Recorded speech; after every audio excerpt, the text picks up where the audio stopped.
Well, if you've filled up at a gas tank lately, you know all about the pain at the pump. Prices are sky high amid inflation, uncertainty, and sanctions slapped on Russian oil. That's left some world leaders turning to countries like Saudi Arabia for their fossil fuel needs, including UK Prime Minister Boris Johnson, who traveled there this week.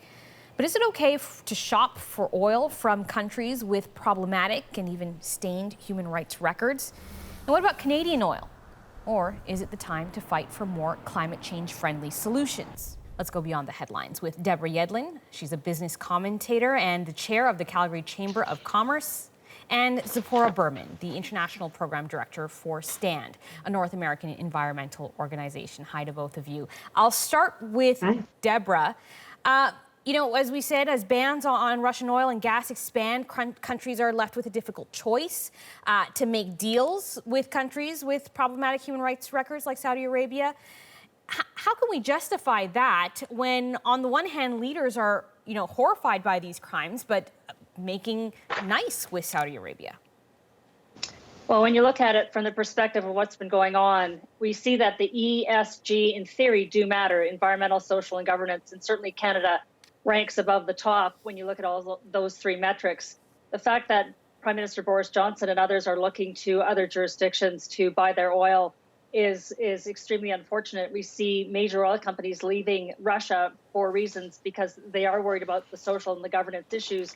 And yet, on the other hand, you see governments turning to other oil-producing nations. The reality is we have this situation has exposed energy security in a way that we've never really thought about it since the 1970s. Tzeporah, do you think Canadians have the stomach for this? If gas prices are so high, do they care where it's coming from?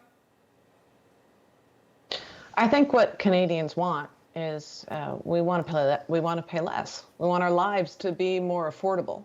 The answer to that is not doubling down in a system that is vulnerable, that is expensive, that has price shocks, that puts power in the hands of a very few, and very often in the hands of dictators.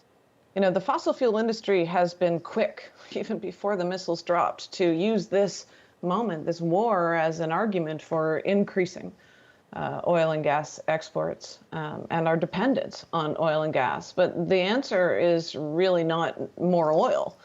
As the IEA said today, I think the answer is less oil. It's to get off of a system that is causing climate change, that's causing wars, and that's costing us a lot, not just in how we heat our homes and get around, but also in health costs and in asthma rates in children. And so luckily we can change to alternatives today. We have the capacity to have large-scale electrification and renewables, and that's what we need to do to get off this juggernaut. Debra, I suppose it's fair to say you disagree. I see you making a face there. And, at the same time, you and others see this as an opportunity for Canada. But is that a viable alternative right now? So here's the thing. What we're talking about are temporal issues. There is a huge disconnect in terms of where we are and where we need to go. We know where we are. We know we have to decarbonize by 2050.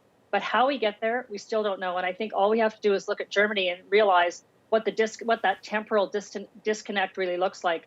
We can have all the aspirations we want, but the IEA has also said that the technologies we need to get to 2050 and decarbonize don't exist today. What we do have in the short term is some things that will work, like carbon capture and storage and carbon capture utilization and storage. And those are two pieces that we're moving forward to implement so that we can start decarbonizing our entire carbon footprint.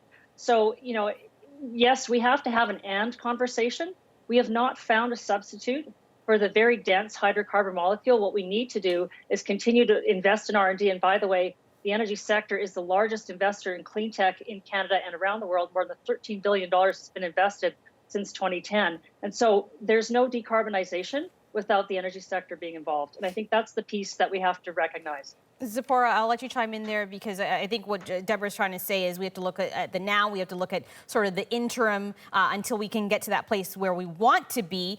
So should Canada be making it easier for countries to turn to us in that interim instead of countries like Saudi Arabia? It's not a renewable, it's not a transition if we're expanding the problem.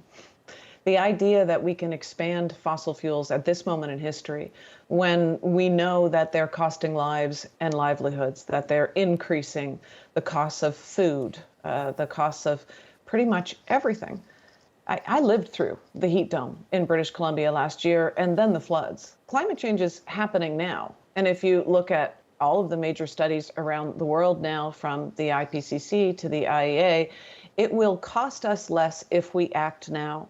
So it's true. It's about what we can do right now. And building new oil and gas infrastructure is not something that's going to help Europe right now. You know, maybe we should be exporting more oil if we can to Europe right now from existing production. But increasing production right now is not something that we can afford to do. But what we can afford to do, we can do a whole bunch of measures, just like the IEA said today in its 10-point plan.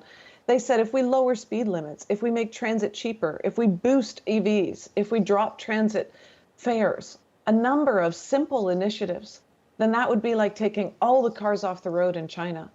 And so we need stronger rules to decrease our dependence on oil. And we need to be scaling up renewables as quickly as we can. And in fact, Deborah, with all respect, is wrong. We have the technology today for large-scale renewables and electrification infrastructure. And in fact, many countries are already there and moving much quicker than Canada to produce a lot more renewable energy. And some of the infrastructure that we need is simple. This is not about more oil.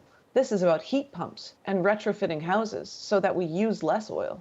Debra, I've got just about a minute left. I mean, you have said that climate concerns still need to be in the forefront. How do you balance those with the ethical considerations and the current reliance on fossil fuels? Well, I think what we have to have is that and conversation. And so we have to move towards developing the technologies that we need to move into that net zero world. But we also have to realize this is about Maslow's hierarchy of needs.